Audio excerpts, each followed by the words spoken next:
At the age of 9, my mom got custody of me again, and that's when I learned about the struggles of money. Living with a drug addict, you learn very quickly about money. I learned lessons at 9 I should have never learned. I remember being 11 years old, there was a sign on a telephone pole and it said, make $100 to $150 a week, ages 13 to 15.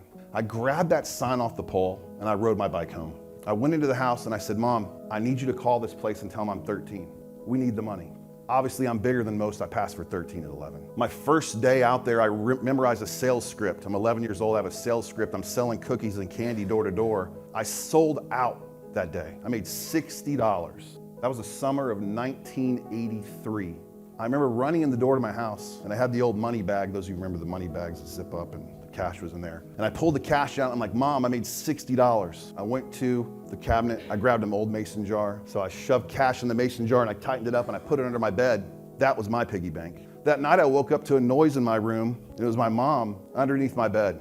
But out of fear, I did not ask her what she was doing. The next morning when I woke up, I opened up the jar, and there was $10 left. That was my first money lesson on how to hide money. Moving forward, every time I would make money, I would come home and say I'd made half as much as I did. I'd put that half in the jar and the other half I'd stash in a shoe in my closet.